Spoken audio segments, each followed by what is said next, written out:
mungkin samanya tidak 90%. Sama seperti Anda membuat skripsi. Sekarang itu kan dilakukan apakah Anda plagiat apa tidak. Jadi ada alat namanya yang di Turnitin. Dilihat abstrak Anda atau di latar belakang Anda, dilihat diperiksa, oh ternyata Anda 80% sama. Itu hanya boleh diperkenankan 20 atau 25%. Nah, itu alat itu membaca, oh ini sama nih. Satya dengan Ilham ini sama persis, atau samanya di atas 30%, berarti Anda tidak lolos. Berarti Anda disuruh ulang atau disuruh betulin. Nah, jadi itu ada alatnya. Sebenarnya kalau itu dikasih ke seorang dosen, itu diperiksa semua satu-satu, dibandingkan tuh Ilhan dengan Satya, Ilhan dengan Prizi, itu kan kelihatan itu. Dia ada alatnya. Dan itu cukup mahal alatnya. Waktu saya di Pancasila itu saya belikan seluruh dosen di seluruh fakultas itu dibagi prodi. Sehingga setiap tugas mahasiswa dilakukan pemeriksaan. Nah, memang itu ya tergantung ya. Kalau dosennya rajin itu akan dilaksanakan, apalagi dosen-dosen muda yang memang teknologinya juga dia tinggal menggunakan. Kalau saya jujur dalam diri saya mungkin kalau menggunakan alat-alat itu kurang begitu canggih, tapi saya akan coba dengan cara saya ya sampling aja. Ya tentu kalau kebetulan dapat ketemu ya tentu Anda sudah tidak memiliki integritas. Apa artinya integritas? Bahwa kita harus memiliki apa yang kita kerjakan, apa yang kita ucapkan, ya itulah yang kita laksanakan. Ya, tentu itulah yang rendah di Indonesia saat ini. Maka tingkat korupsi di negara kita kan tinggi sekali. Ya, karena adanya kong kali kong, adanya nepotisme, adanya dikatakan di situ korupsi, kolusi, dan nepotisme, ya polisi kerjasama. Ya, jadi kalau Anda juga mau berkolusi dalam tugas, ya saya berharap tidak. Ya tinggal nyari referensi kan, ya Anda ini kan harus dalam level yang mau mengerjakan. Kalau saya mungkin untuk mengerjakan yang teknis dia mulai malas. Saya memang belajar di sisi tatanan. Buat apa ada staff? Buat apa ada manajer? Nah, kan begitu di dalam kita bekerja. Kalau Anda ini kan masuk di level staff dulu, harus mau bekerja, harus mau mencari, mau melaksanakan. Ya kan gitu. Tapi Anda tidak bisa memutuskan adalah level yang lebih tinggi. Sepakat ya? Setuju nggak dengan statement saya? Setuju, Pak. Ya, semoga Anda juga belajar. Jadi saya yakin kalau Anda sudah terbiasa juga dengan hal seperti ini, jadi nanti Anda akan terlatih di dalam bekerja di perusahaan. Bahwa kalau kita bekerja, ya apa yang kita kerjain kita yang laksanakan. Apa yang ditugaskan yang kita laksanakan. Jangan tugas teman kita ambil terus kita akui sebagai tugas kita. Dan itu pun di mana-mana ada. Nah itu waktu mahasiswanya seperti itu, dia nanti di dalam bekerja juga akan terbawa. Kalau Anda lihat dalam cerita-cerita itu banyak banget. Kerjaan temannya diakui kerjaan dia. Nah pada saat disitulah kita ada teamwork. Jadi kalau ada tugas kelompok ya ada lagi. Nanti kan kita ada lagi tugas kelompok. Kemarin siapa Anissa yang diminta untuk membagi ya kita 10 kelompok. Mudah-mudahan nanti bisa dikirim minggu depan saya udah bagi tugas-tugas kelompok 1 ini tugasnya, kelompok 2 ini, kelompok 3 dan seterusnya. Nah, silakan aja Anda yang membagi.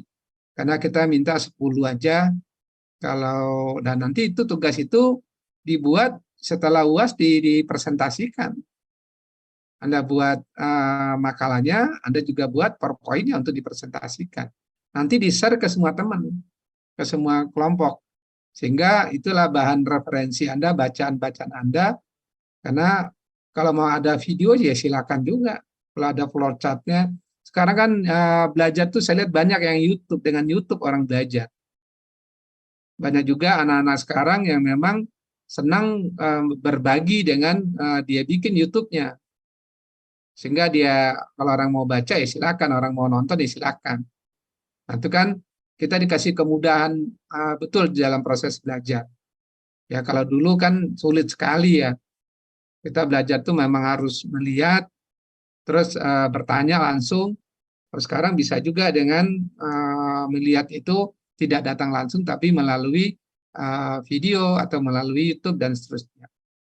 Nah, itu yang menjadi media dalam pembelajaran.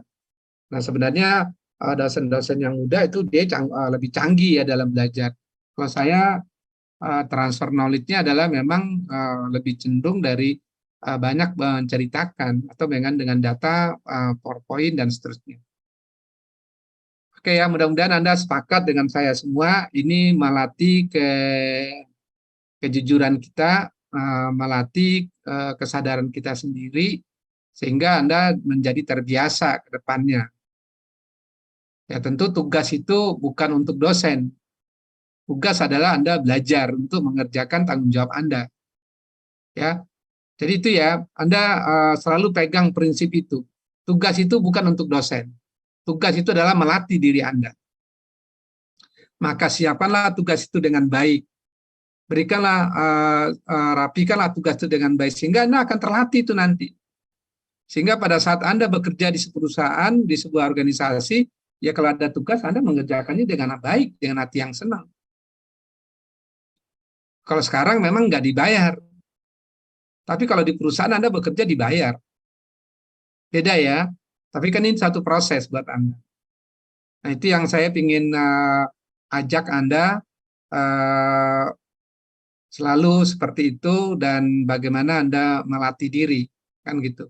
Jadi jangan ketergantungan kepada mengandalkan teman, itu suatu hal yang, kalau Anda udah seumur 60-an nggak apa-apa Anda mengandalkan orang lain. Anda bisa perintah. Seperti saya ini kan bisa aja kalau mau ada tugas yang berat, saya bisa libatkan mahasiswa, saya bisa libatkan karyawan, kan gitu. Saya bisa libatkan teman yang lain, tapi kalau Anda kan, ya ke siapa? Makanya Anda disuruh menghitung juga.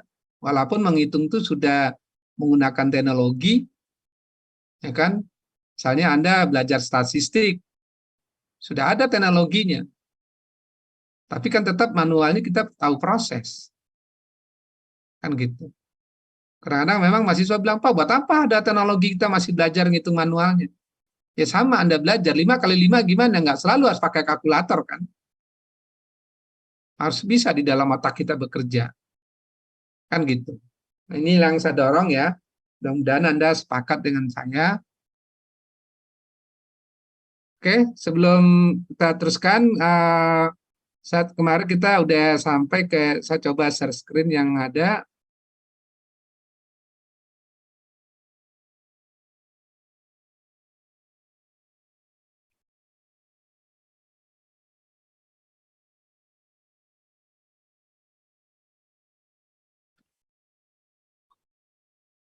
Nah, kemarin kita sampai di sini ya. Menurut Sudono Sukirno, di dalam perdagangan internasional itu adalah kita memperoleh barang yang tidak diproduksi di negeri sendiri. Nah, mungkin Anda banyak bisa memberikan contoh. Kayak kita, handphone itu tidak ada diproduksi di negara kita, tapi itu menjadi kebutuhan di masyarakat kita.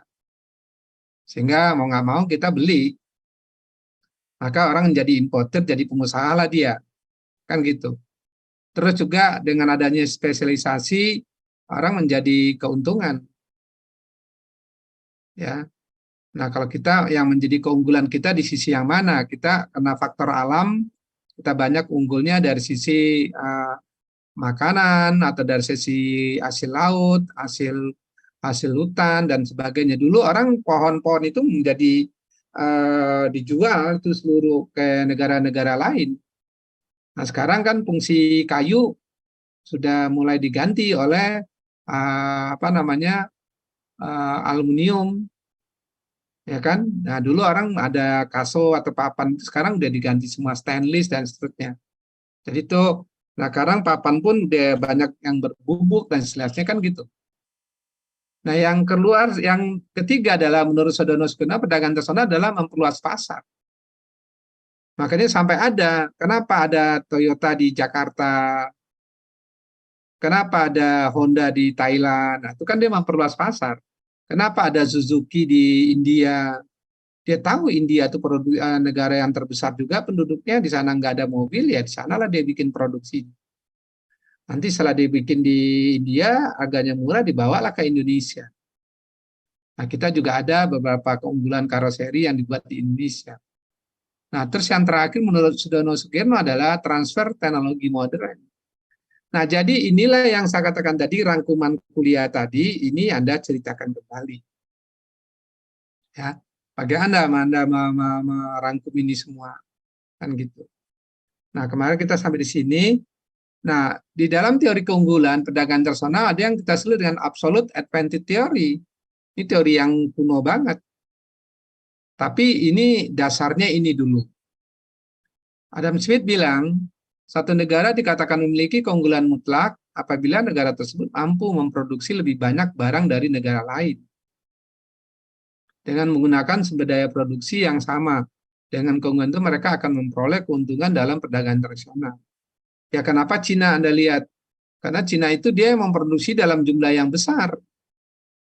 Jadi harganya murah untuk penduduk mereka aja dia jumlahnya harus banyak yang diproduksi dan akhirnya dia untuk memperluas penjualannya dikirimlah ke negara-negara lain.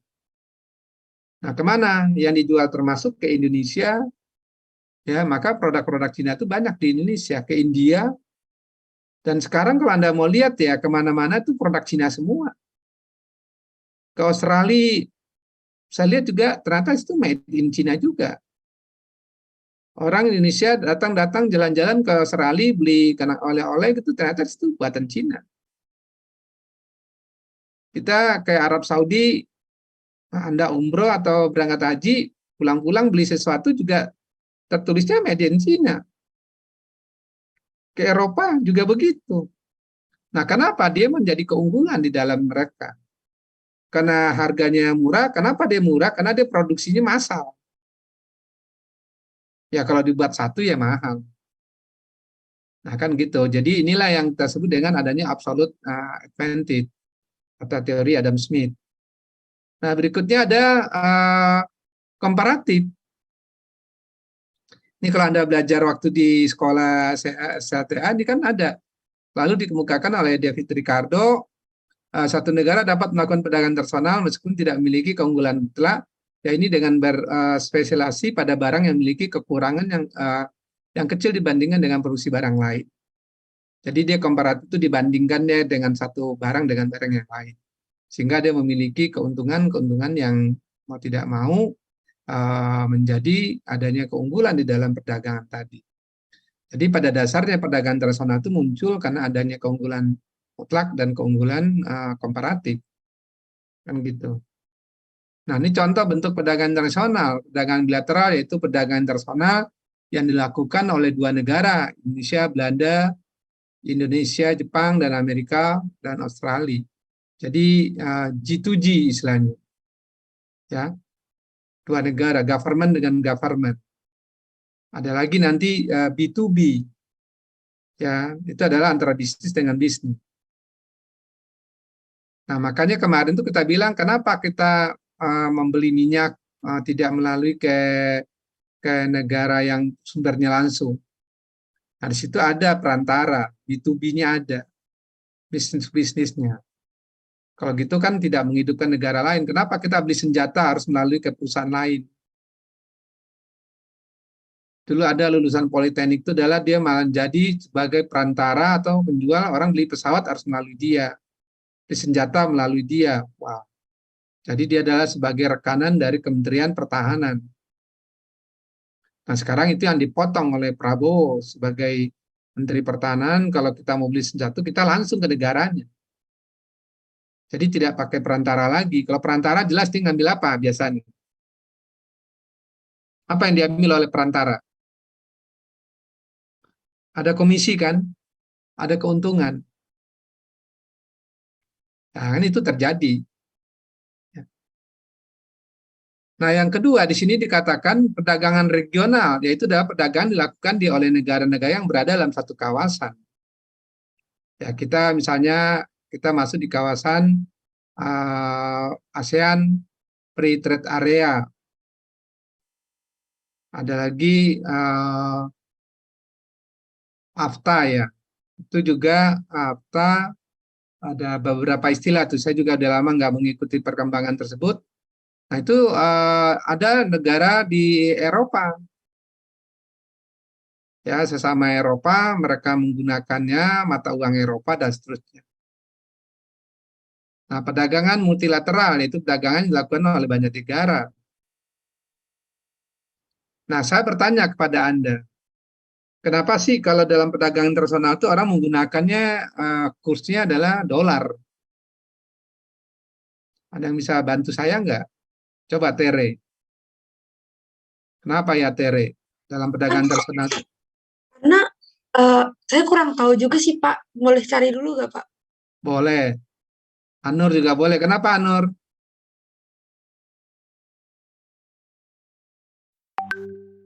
Kenapa dolar yang digunakan sebagai alat pembayaran dalam perdagangan internasional? Kita gunakan sebagai kursnya selalu dolar. Kenapa kita sama Jepang aja langsung gitu? Yang coba menjawab, Pak. Oke, siapa? Asel ya? Karena kan Silakan Asel. karena kan Amerika itu negara superpower ya, Pak. Jadi itu ekonomi Ya, stabil, dan karena ekonomi stabil jadi kursnya juga stabil. Tidak ada inflasi tinggi, tidak ada deflasi tinggi. Jadi stabil aja gitu, Pak, nilai mata uangnya.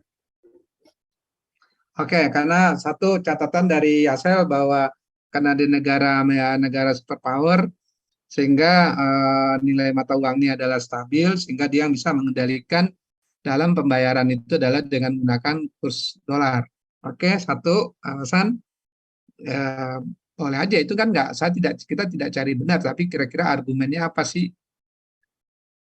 Tere udah ketemu atau Anur ketemu? Ini Pak, kalau Ya, ini yang saya baca tuh kayak sejarahnya gitu. Eh, Pertama yang benar kata Excel, kalau misalnya dolar itu karena Amerika itu negaranya besar dan ekonominya kuat. Terus yang kedua nih, ini tuh waktu Perang Dunia Pertama, Amerika itu memberikan pinjaman, jadi kayak uangnya udah tersebar gitu loh Pak. Bersedia memberikan obligasi eh, dolar gitu Pak ke negara-negara lainnya. Jadinya kan duitnya juga tersebar tuh Pak ke negara-negara lain. Jadi penggunaannya mungkin lebih mudah nggak sih Pak?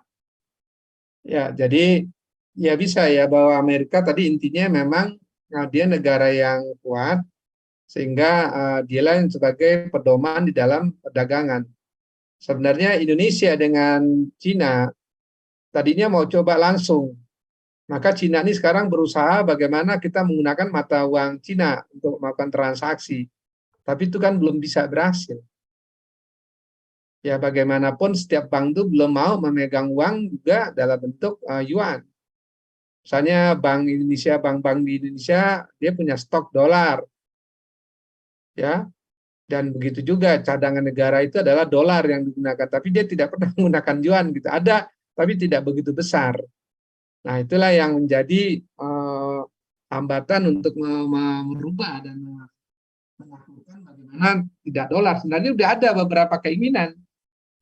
Ya, kita misalnya coba beli aja minyaknya dengan Rusia langsung.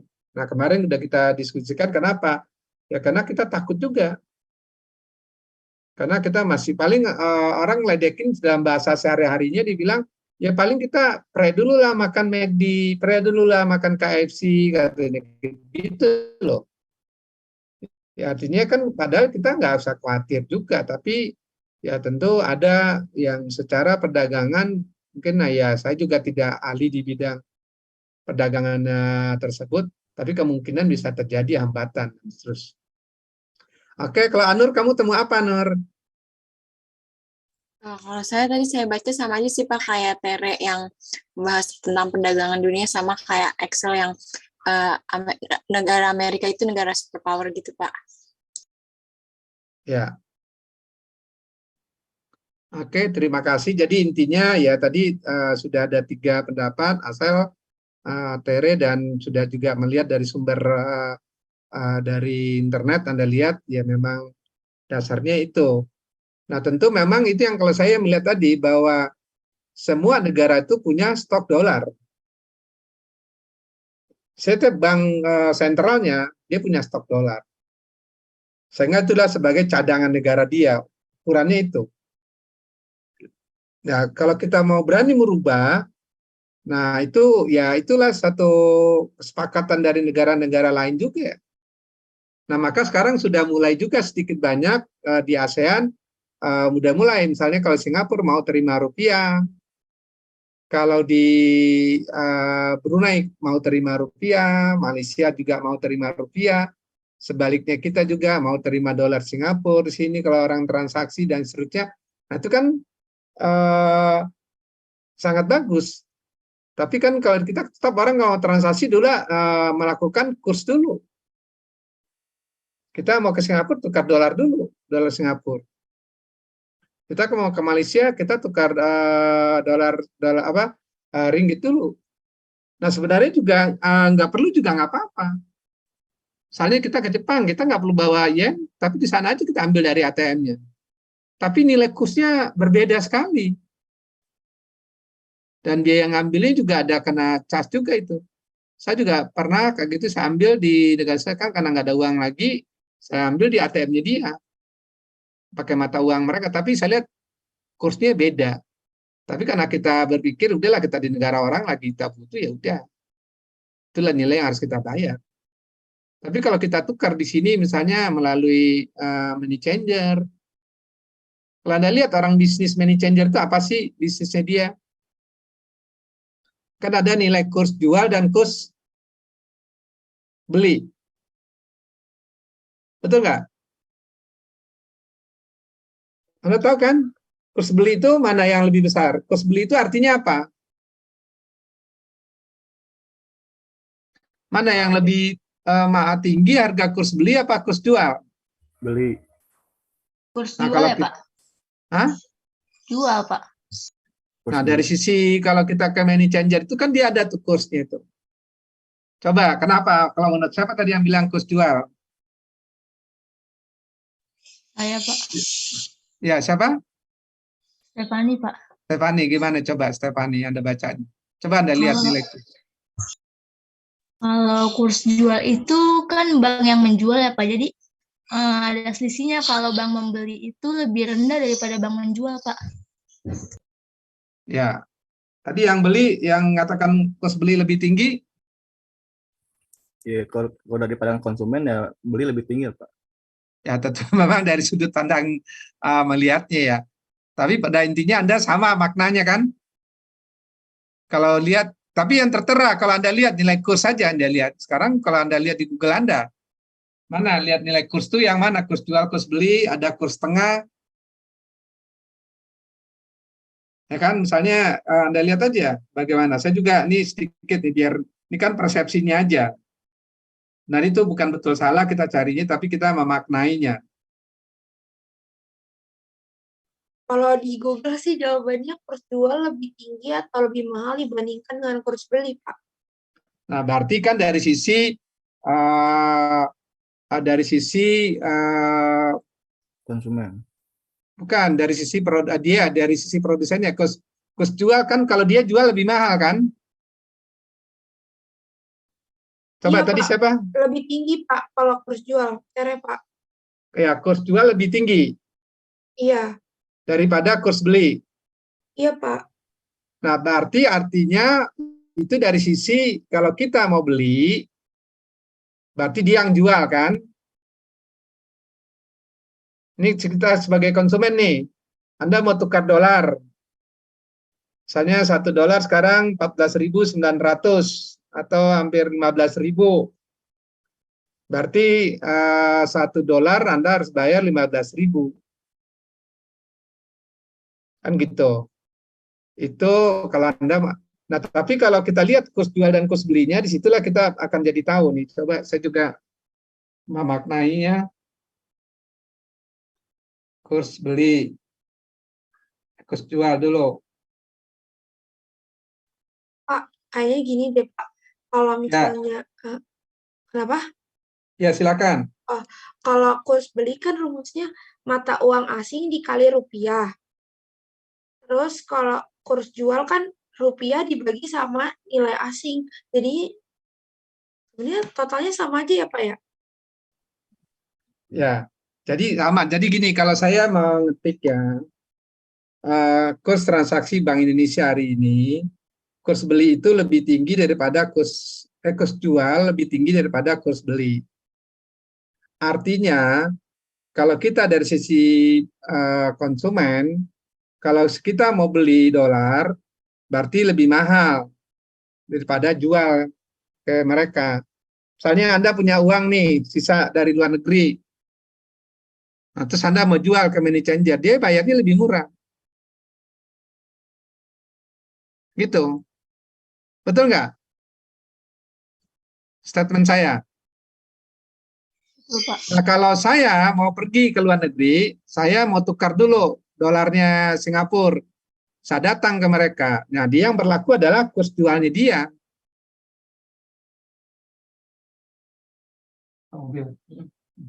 Adiknya?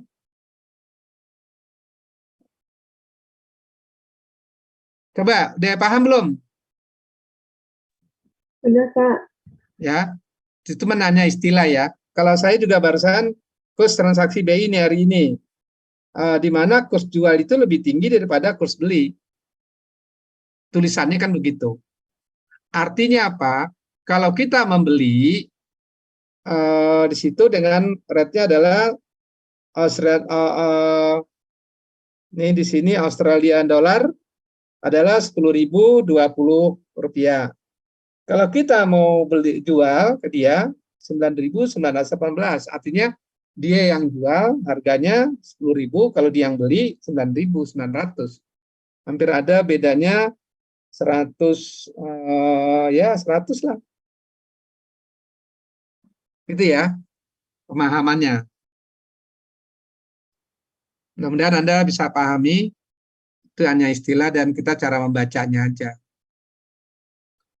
Nah, berikutnya adalah apa dampak positif dari perdagangan internasional? Betul nggak nomor 1 ini menjadi mempererat persahabatan antar bangsa? Betul, Pak. Coba. Delziba ya, kamu mau komen? Coba Delziba. Iya, menurut saya betul mempererat persahabatan antar bangsa karena kan perdagangan internasional itu nggak melibatkan cuma satu bangsa aja, tapi melibatkan melibatkan mungkin 2 atau lebih bangsa. Jadi dengan kita ada perdagangan internasional itu kita mempererat persahabatan antar bangsa karena kita itu melakukan jual beli, kita melakukan pertukaran pembayaran, kita melakukan apa yang kita butuhin, barang yang ada di negara itu kita butuhin, kita dikasih, terus apa yang mereka butuhin kita kasih. Jadi menurut saya namanya sahabat antar bangsa karena itu saling membantu dan sama-sama saling diuntungkan juga, Pak. Oke, terima kasih Delziba. Bahwa betul ya, tadi Anda satu lagi, Davin, menurut kamu sama pendapatnya sama Delziba apa beda?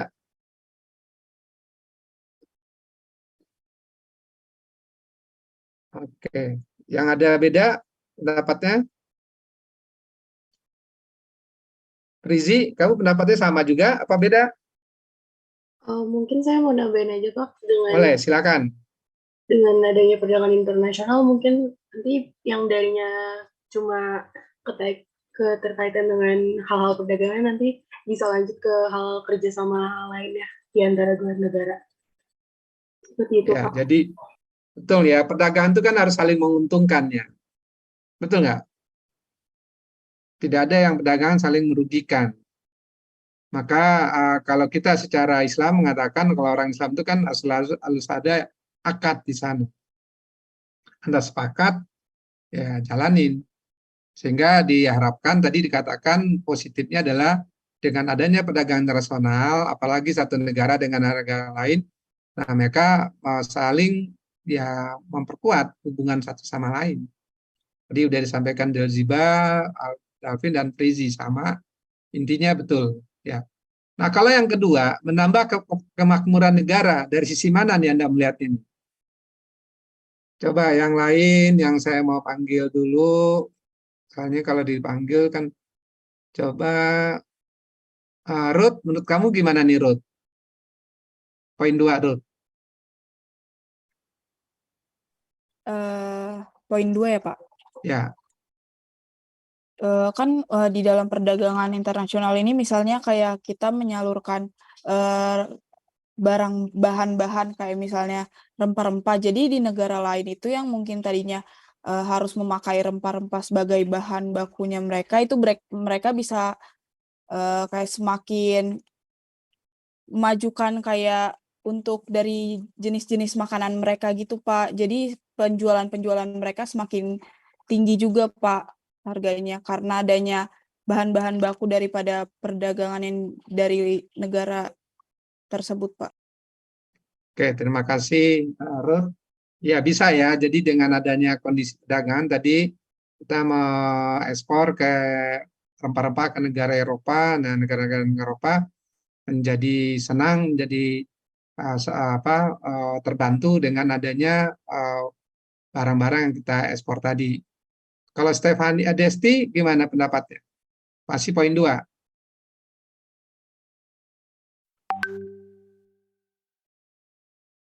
Ya, Desti. Sama dengan Ruth pendapatnya, Desti? Sama, Pak. Nah, bedanya, coba ada pastilah bedanya kalimatnya. Menambah kemakmuran negara. Ini kan tadi Desti dari sisi yang menerima. Kalau dari sisi yang jual? Kalau dari sisi yang jual itu merasa terbantu juga, dagangannya terjual gitu, Pak.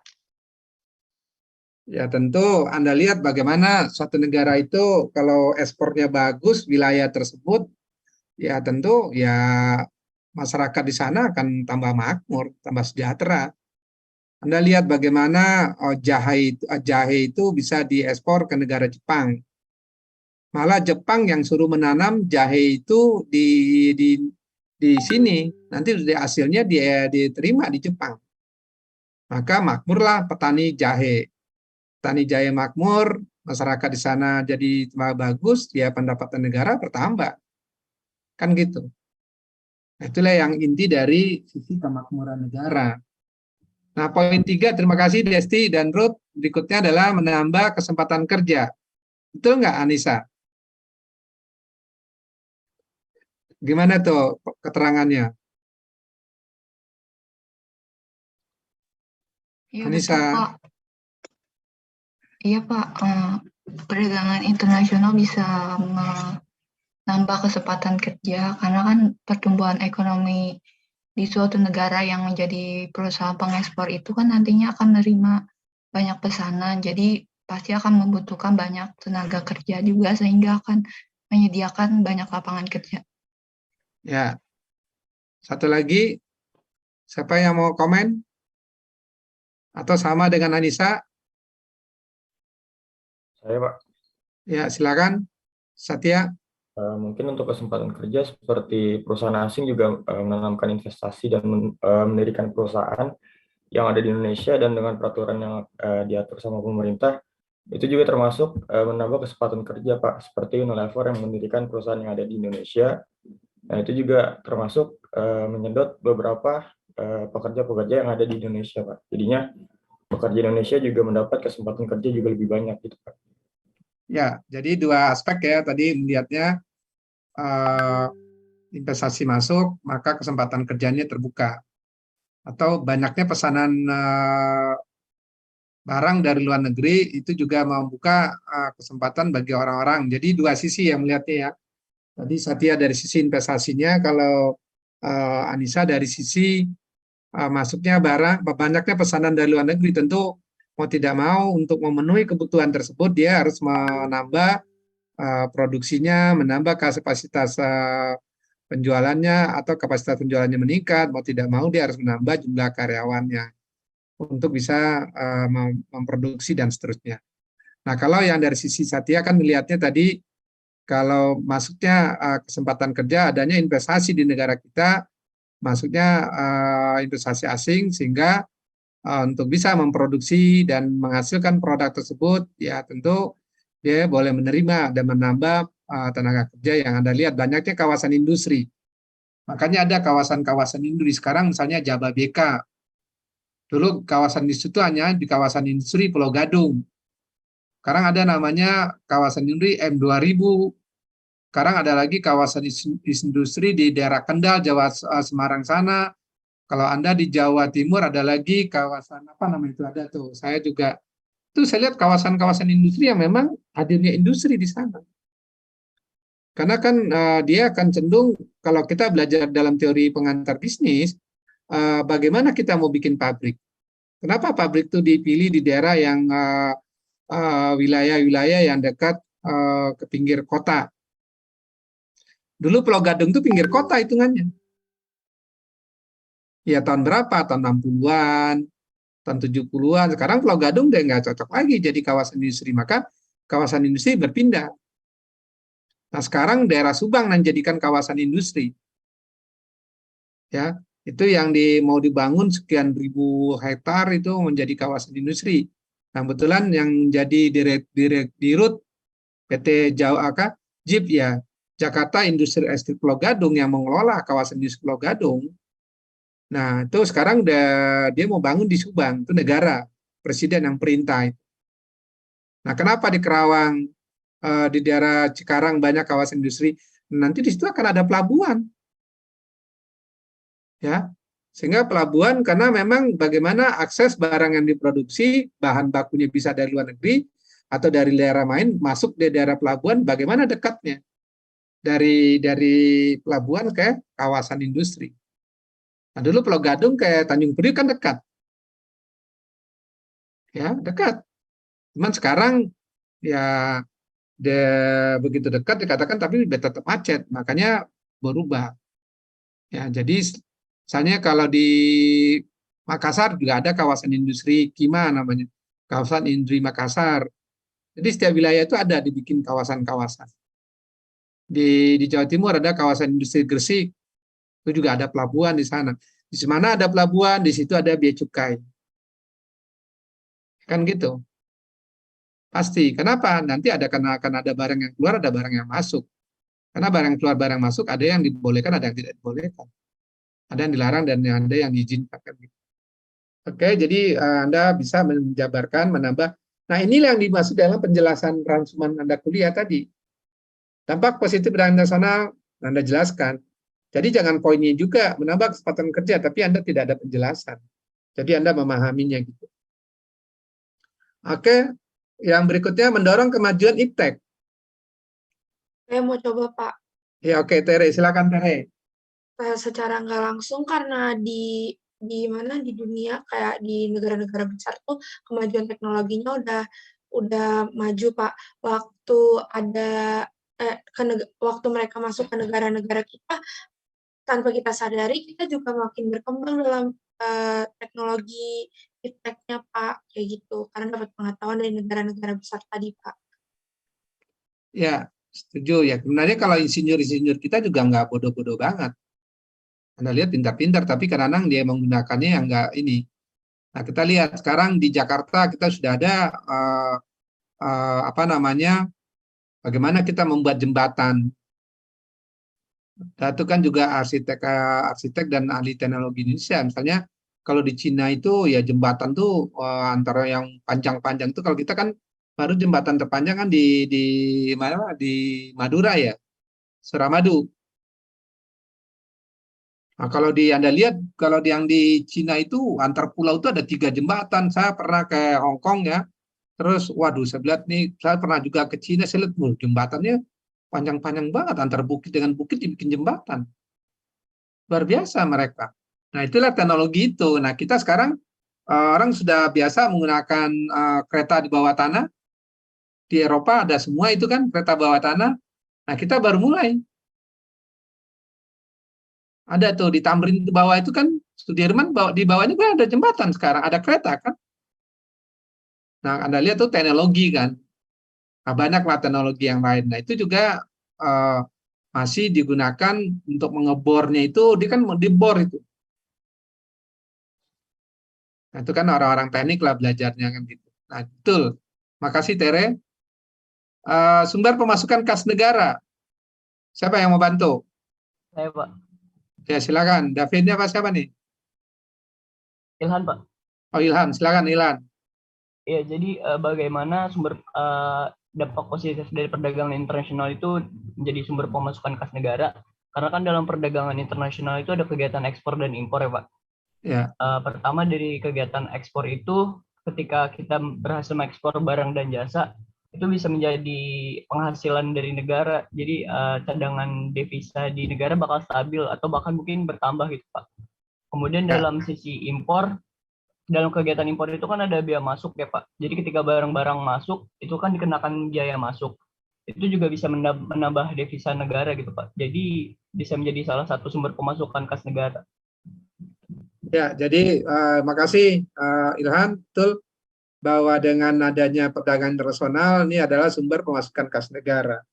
Nah, sumber kas negara tadi dia digambarkan kalau seandainya kita melakukan ekspor, ya tentu kita menjual barang ke luar negeri atau produk atau jasa, sehingga itu akan meningkatkan penerimaan negara melalui kasnya, devisanya bertambah. Nah, walaupun kita impor itu juga merupakan pengeluaran bagi negara, tapi satu sisi pengeluaran bagi pengusaha, tapi bagi negara bisa itu menjadi penerimaan. Ya, tentu adanya biaya masuk kalau kita katakan impor. Nah, dengan ada biaya masuk kan penerimaan negara. Tapi dari sisi perdagangan itu kita bisa mengurangi devisa. Nah, kita kan bayar keluar.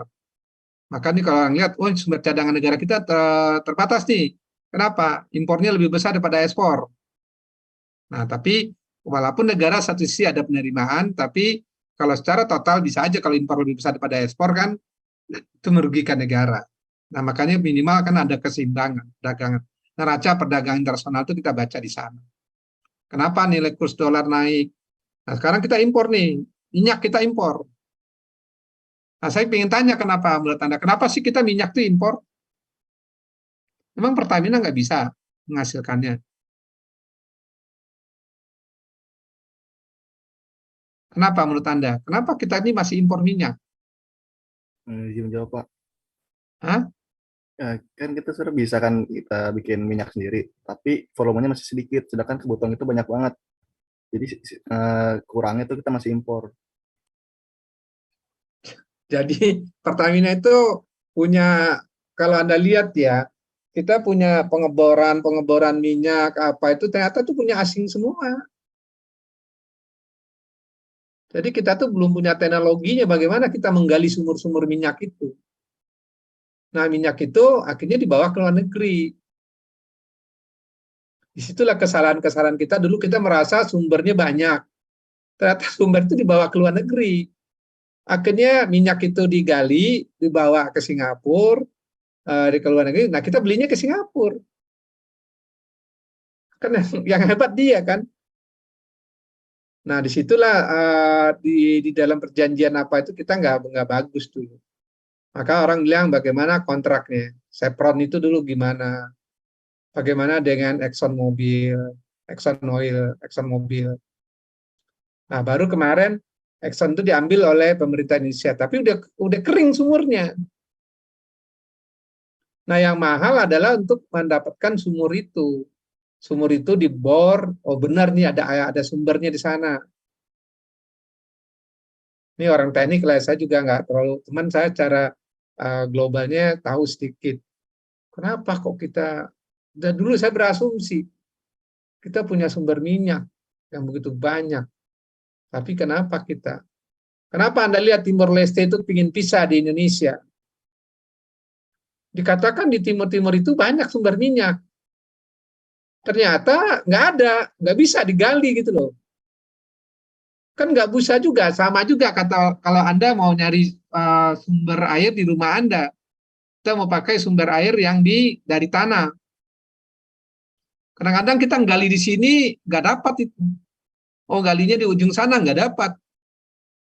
Nah, kadang-kadang kita juga pakai, saya juga orang-orang Pertamina itu cerita, untuk pengakuan pengeboran itu kadang-kadang pakai paranormal juga itu. Oh, di sini ada sumbernya nih, coba digali. Setelah digali ternyata nggak ada. Itu udah kerugian itu. Mungkin Anda karena belum merasakan bagaimana, saya juga ngerasain dulu, saya sedikit ya, saya punya lahan ada 2.500 meter, terus saya mau bikin usaha di sana. Saya mau cari sumber air. Lama-lama kita udah 4 kali gali, nggak dapat sumbernya. Akhirnya orang sana nyaranin, Pak, undang Bapak itu katanya. Nanti biar dia yang nyari, nentuin titiknya katanya. Betul, dicariin dia. Baru dia kalau ditunjukin dia sini gali sini nih, dia coba gali, benar dapat sumber airnya tawar. Karena saya dekat pantai lokasinya. 4 kali menggali asin semua airnya. Nah, jadi itu contoh ya. Nah, Pertamina itu juga kayak gitu, ya. Jadi terima kasih Ilhan tadi yang udah komen memasukkan kas negara betul, ya. Terus menciptakan efisiensi dan spesialisasi. Siapa nih yang belum suara nih? Saya Pak, ingin coba. Oke, Sarah, terima kasih. Silakan Sarah. Baik, menurut saya jelas dalam perdagangan internasional akan membuat dampak dari setiap negara yang melakukan perdagangan internasional menciptakan efisiensi dan spesialisasi.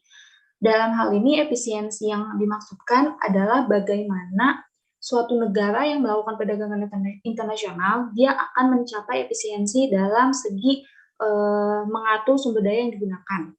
Seperti misal tidak terlalu membuang banyak sumber daya dari segi waktu ataupun alat produksinya.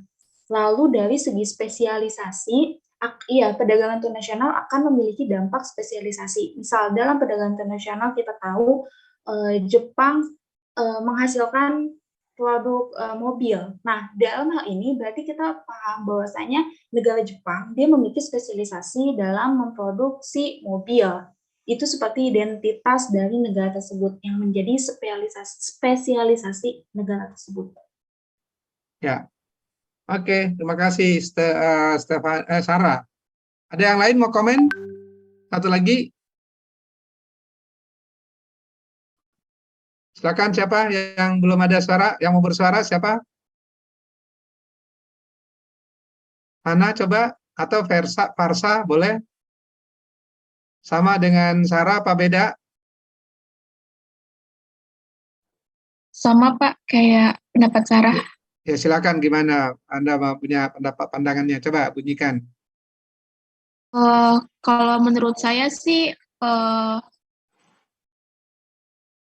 kita bisa lebih baik dalam memenuhi kebutuhan dan keinginan konsumen daripada ketika menghasilkan banyak produk, Pak. Ya. Terus? Jadi dengan menghasilkan produk, barang dan jasa, kita dapat menghemat waktu serta biaya dan meningkatkan nilai jualnya. Oke, jadi ada sedikit perbedaan ya. Jadi menguatkan. Nah, jadi itulah yang kita katakan menciptakan efisiensi dan spesialisasi. Anda lihat sekarang Thailand itu dulu dia bagaimana menciptakan spesialisasi mereka adalah di jasa pariwisata. Bangkok itu luar biasa. Nah, itu yang didorong, Anda lihat kenapa Bali juga mendorong gayanya seperti Thailand, Bangkok. Kalau Anda pernah ke Pattaya, padahal kalau dilihat pantai Pattaya itu ya nggak ada bagus-bagusnya kalau kita kena orang kepulauan ya. Tapi orang asing senang ke sana. Dan semua hotel asing, perwakilan asing itu ada di Pattaya semua. Kenapa orang senang di sana? Karena situ ada kebebasan di sana diberikan. Ada jaminan.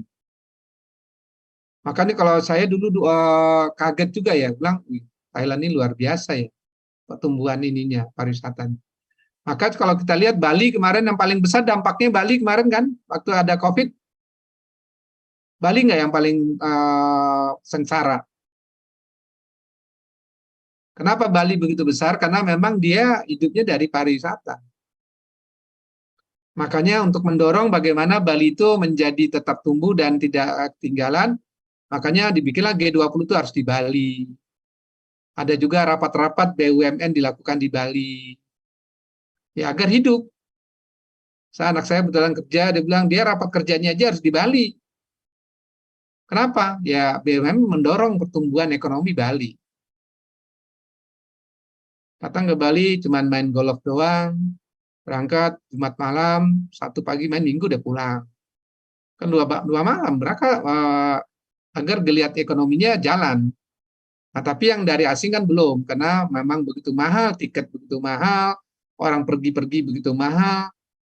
Waktu itu vaksin masih 750.000. Vaksin apa namanya? Kalau kita mau Pergi itu harus di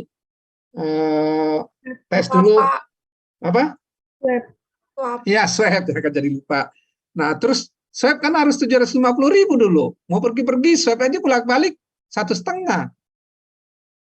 Nah swab agak orang mulai barang pergi swab itu ada yang 275, terus diturunkan lagi. Ada yang kalau kita sehari pergi cukup yang 75.000 antigen aja.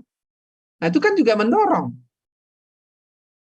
Saya juga dulu selama COVID itu berapa kali swabnya yang kena 750 juga itu. Cuman kalau kita bayar sendiri malas juga. Cuman karena kantor yang bayar ya sudah. Coba kalau sendiri bayar lagi 1,5 tambahannya. Udah nggak enak. Swab itu enak nggak menurut Anda? Nggak enak kan swab kita. Kita hidungnya dicolok-colok, ya kan? Lidah kita dicolok, kan gitu. Bayar lagi. Nah itu saya kemarin sempat juga itu. Tapi pada saat yang 275 udahlah. Karena kepentingan kita ini, kita sendiri. Saya sempat juga tuh selama COVID itu sempat juga yang 7,5 tuh pernah 2 kali. Ya masih 7,5, lama-lama kan turun 275. Akhirnya antigen aja cukup. Ada lagi yang lebih parah di Indonesia, tanpa antigen pun keluar, ininya keluar, kan keren itu. Saya bilang, udahlah saya tanpa dicolok bisa keluar, saya bilang. Karena Indonesia ini memang akalnya banyak banget ya. Malah ada yang memasukkan ya kan, yang bekas di Medan itu kalau nggak salah itu. Sempat beritanya kan ramai itu kan. Anda kan udah SMA apa masih udah semester 1 waktu itu. Oke, yang terakhir di sini memungkinkan konsumsi yang lebih luas bagi penduduk satu negara. Siapa nih yang komen ini agak ini juga nih. Siapa yang mau bantu? Arela, coba Arela. Saya mau coba, Pak. Iya, Pak. Silakan Arela, nanti baru Satya nih. Kalau menurut saya, dengan perdagangan internasional, warga negara suatu negara dapat menikmati barang-barang dengan kualitas tinggi yang tidak diproduksi di negaranya. Oke. Contohnya di Indonesia apa nih? Karet mungkin, Pak. Oh, karet kita kan produksi. Kan konsumsi.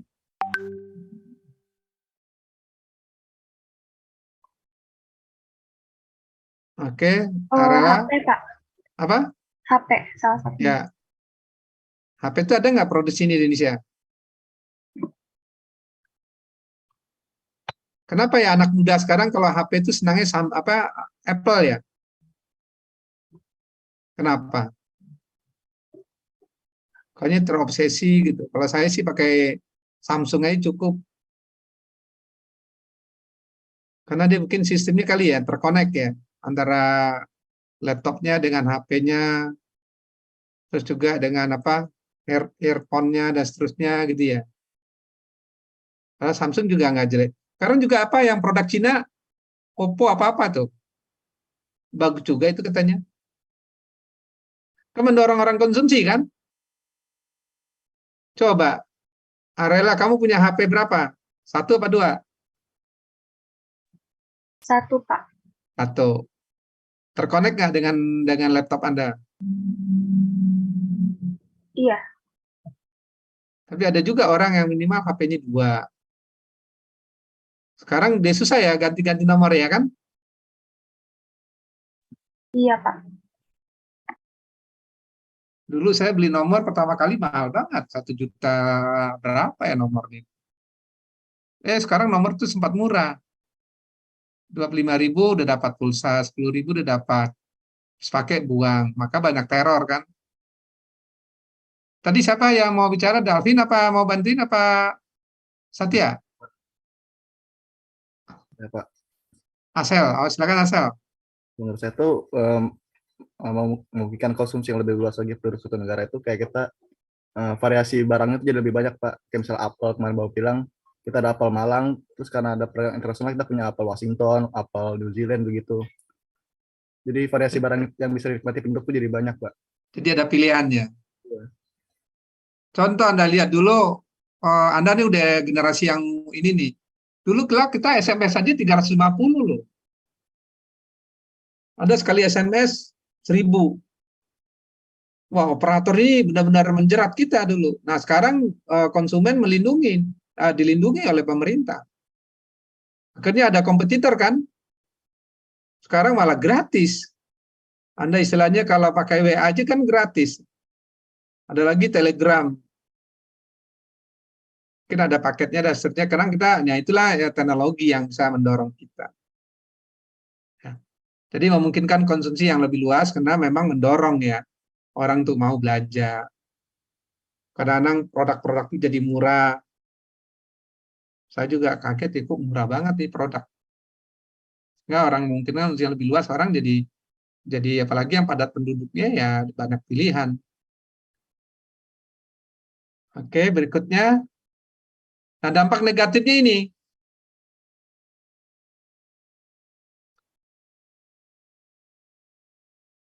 Apa yang sudah ketergantungan satu negara terhadap negara lain, apa yang sudah tergantungan kita menurut Anda ini?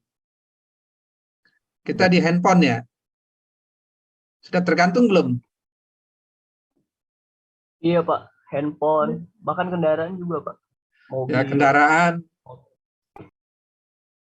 Kita sangat tinggi sekali tuh ketergantungannya. Orang kalau nggak punya handphone udah panik. Apalagi anak seperti Ilhan ini, dia mendingan ketinggalan dompet daripada ketinggalan handphone. Betul nggak Ilhan? Betul Pak. Kenapa anak sekarang kalau ketinggalan handphone panik? Karena semua pembayaran di situ. Kalau saya sih nggak terlalu panik ketinggalan handphone. Masih ada duit tunai. Saya lihat anak saya juga gitu, kemana-mana nggak bawa duit ya, pinjam duit tunai kamu 200, nggak ada katanya. Pulang kamu miskin amat, saya bilang. Mau apa katanya? Jadi dia pakai di handphonenya aja dia bayarin. Kebetulan saya waktu itu mau menunggu orang, kita ke Starbucks, saya bilang, nunggu di Starbucks aja. Nah, handphone saya ketinggalan di mobil, dompet ketinggalan di mobil, nggak dibawa, dia bilang. Kamu bawa duit nggak? Enggak, katanya. Ya, tapi dia bayarnya pakai handphone. Pakai apa sih sekarang? Pakai QR ya? QR apa? Barcode QR ya? Apa saya nggak tahu juga itu. Oh, QRIS ya, itu istilahnya. Saya bilang ya, jadi dia nggak punya duit, tapi di situ. Kalau saya ya punya kartu kredit. Tapi kalau pergi ke gunung bisa nggak itu? Asal nih mau camping nih, terus mau bayar pakai itu bisa nggak? Saya? Bisa aja Pak, tergantung apakah dia punya alatnya. Nggak, di gunung-gunung itu nggak ada kan? Iya, nggak ada. Nggak ada sih. Soalnya Anda pergi yang contoh aja wisata mau ke Cibodas gitu, tetap bawa uang tunai kan? Iya Pak. Ya, tapi kalau ke mall mau kemana-mana itu bisa, mau ke tempat kafe, mau tempat nongkrongan apa tuh pasti bisa. Malah kadang-kadang nggak mau terima tunai dia. Aku bilang, wah repot juga kita ini. Mungkin bagi Anda senang itu. Malah ada juga orang kerja nggak pakai uang tunai gajinya. Kalau nggak salah yang kerja di Tokopedia, di Shopee itu dia gajinya nggak tunai, nggak masuk ke rekeningnya dia. Jadi dia dikasih semacam ya nilai uang ada di Shopee-nya dia, Shopee Pay-nya ya. Tapi bisa dipindahin ke tabungan katanya. Kan didorong orang untuk belanja ya. Mungkin Anda juga sama ya, kalau investasinya, teknologinya udah beda. Mungkin saya generasinya yang sedikit jadul ya. Jadi sehingga ya investasinya Anda dengan 100.000 aja bisa investasi. Kan Anda juga nanti belajar manajemen keuangan, nanti bagaimana Anda main di pasar modal, Anda main bursa. Ya kan luar biasa. Oke, berikutnya adalah persaingan yang tidak sehat dalam perdagangan internasional. Nah, ini contohnya gimana nih? Betul nggak persaingan yang tidak sehat?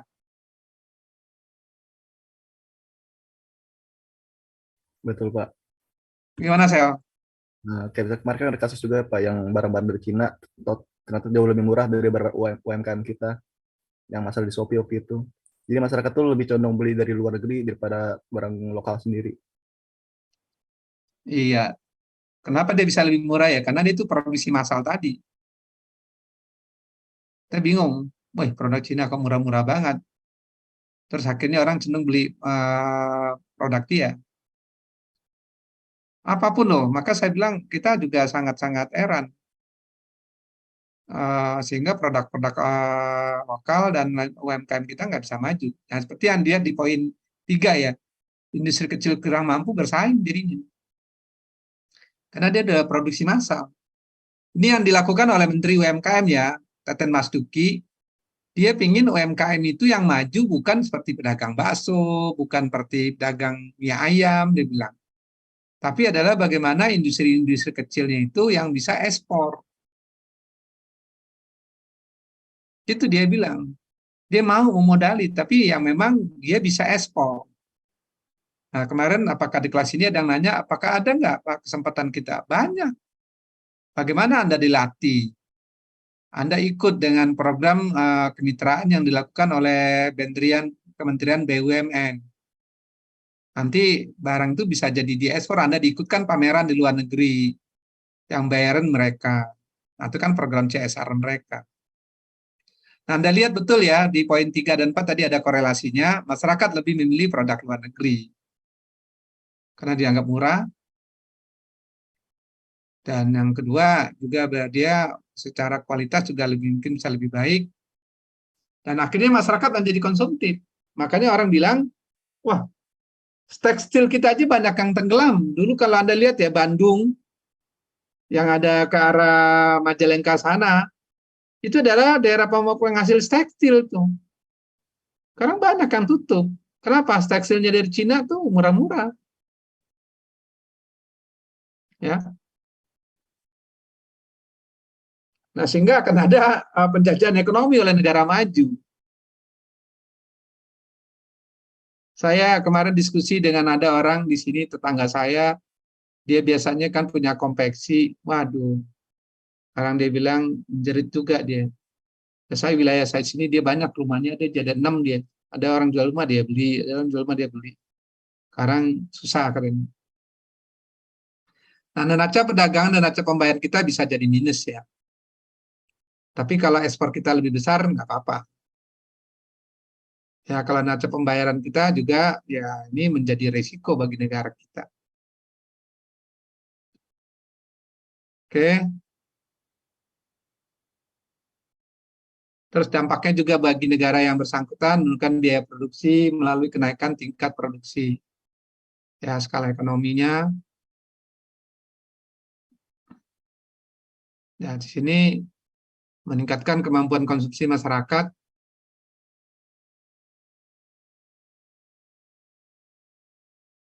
Oke, ada yang mau ditanyakan? Silakan, ada yang mau ditambahkan diskusinya. Berikutnya adalah faktor penghambat dalam perdagangan internasional. Tidak amannya satu negara. Ini apa nih faktornya, maknanya nih? Coba, Dalvin.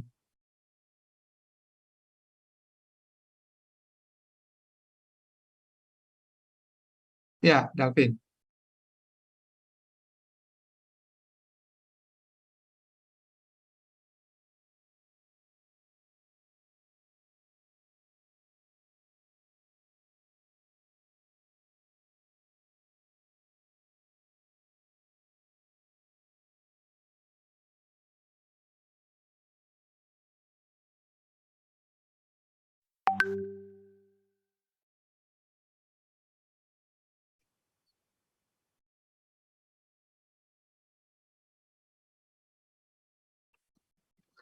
Ya, Anda lihat sekarang nih yang lagi berkonflik di negara ini adalah Kroasia dan Rusia ya. Nah, padahal itu Kroasia itu ada salah satu ada penghasil produk tertentu buat Eropa. Sekarang suplai itu dari negara mereka nggak bisa. Dan sebaliknya juga gitu. Kalau kita ingin mengirim sesuatu atau mau beli sesuatu sama Rusia, sekarang khawatir orang. Apakah barang itu sampai nggak ke tujuannya nanti. Sehingga apa yang terjadi? Kalau tidak amannya satu negara, ya akhirnya bisa juga biaya asuransinya jadi mahal. Malah mungkin ada perusahaan asuransi yang nggak mau mengcover. Kan bisa seperti itu jadinya. Ya. Jadi tidak amannya satu negara itu bisa menjadi yang digambarkan Dalvin tadi. Nah, adanya kebijakan ekonomi internasional yang dilakukan oleh pemerintah. Nah, ini ada yang bisa menggambarkan nggak nih? Ini suara cewek nih, siapa nih? Yang belum bersuara siapa ya? Stefani tadi udah. Coba Tere udah, Sarah udah. Coba Safira, mana Safira?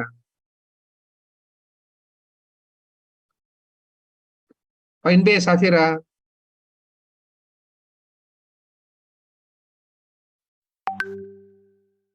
Safira Anissa Putri, coba. Iya Pak, faktor penghambat perdagangan internasional yang poin B, kebijakan ekonomi internasional yang dilakukan oleh pemerintah. Mungkin kalau di Indonesia sekarang buat melakukan perdagangan internasional, yaitu kegiatan ekspor dan impor itu mengikuti kebijakan ekonomi internasional, Pak. Contohnya apa? Anda lihat kemarin tentang CPO atau kelapa sawit. Itu kan ada kebijakan ekonomi internasional kita yang berubah-ubah kan? Iya, Pak. Nah, itu contoh yang paling ekstrim. Misalnya kemarin pemerintah melarang. Kalau dilarang ekspor, yang rugi siapa sebenarnya? Siapa yang dirugikan? Produsennya ya Pak. Pengusaha kan? Pengusaha yang rugi. Karena apa? Dia harus ada pembeli luar negeri yang mahal.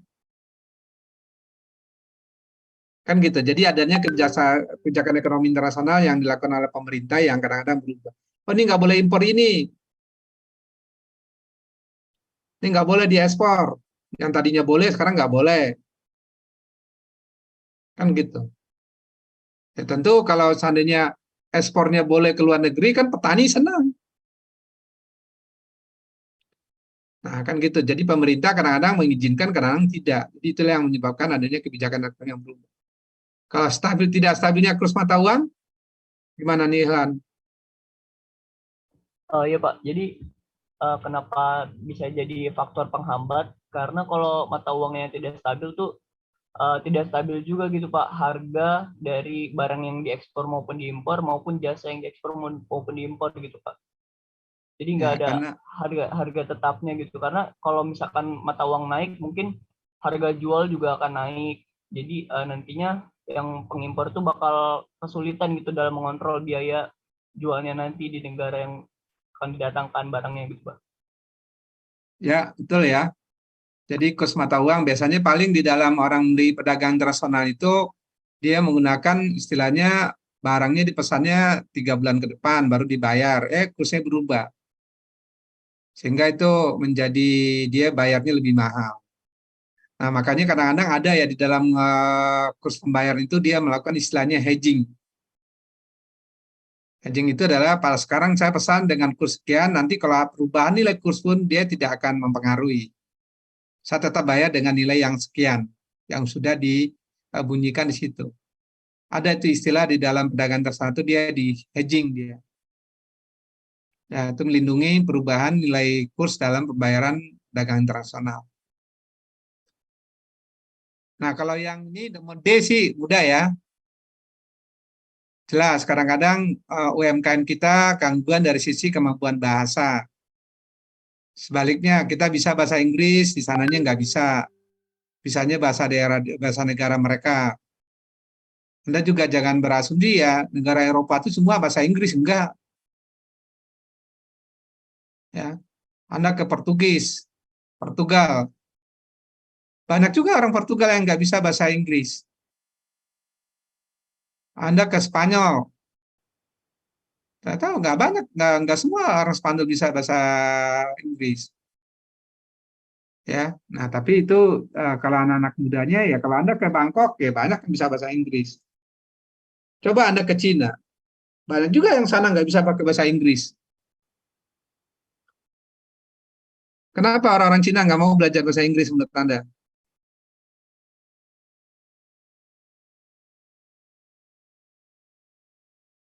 Itu juga kenapa menurut Anda orang-orang Cina itu dulu nggak boleh belajar bahasa Inggris?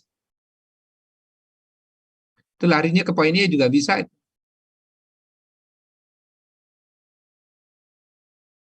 Nah, karena saya lihat ya di Cina itu kalau dia mau belajar ke luar negeri, jadi buku apa yang dari luar negeri itu diterjemahin ke dalam bahasa Cina semua sama mereka.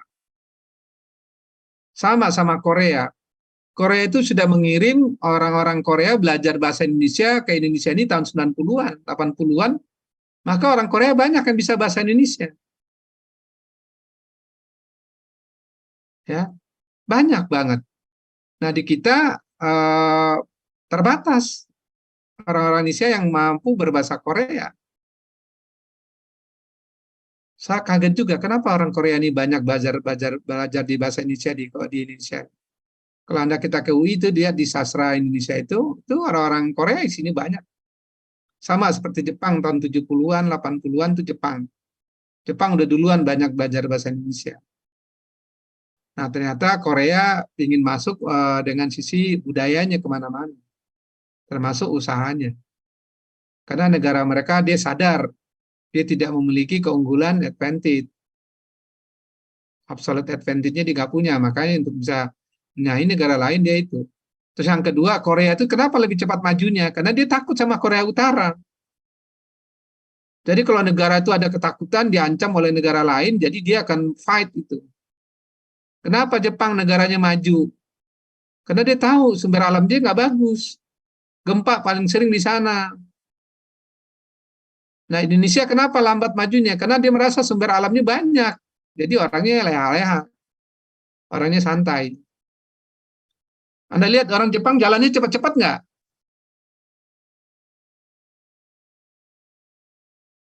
Ayo, orang-orang Jepang tuh kalau di sisi bergerak, berjalan cepat nggak?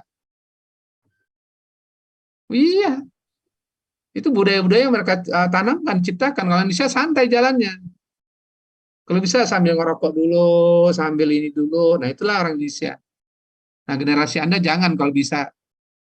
Anda juga baru udah mulai juga saya lihat bangga juga dulu kalau saya ke Singapura itu 10 tahun yang lalu kalau orang naik kereta MRT-nya di sana, naik public transportasinya memang orang kupingnya ditutup semua. Dia individu banget. Nggak mau ngobrol sama yang sebelahnya, nggak ada. Nah, sekarang baru mulai itu di Indonesia.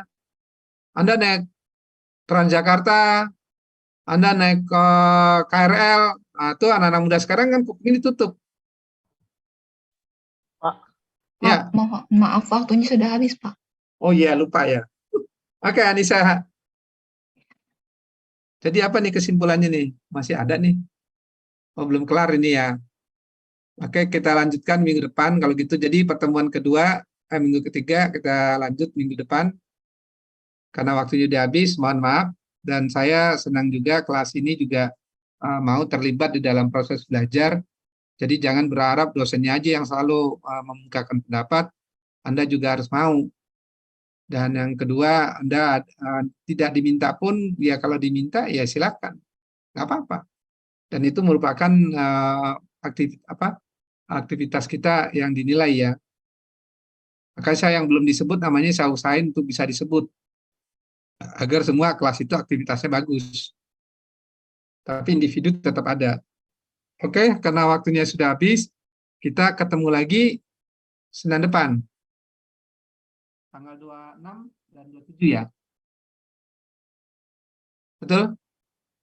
Oke, mudah-mudahan 26 dan 27 saya belum ini, saya tanggal 3-4 yang ada agenda yang kelihatannya nggak bisa ngajar nanti. Nanti kita lihat bagaimana.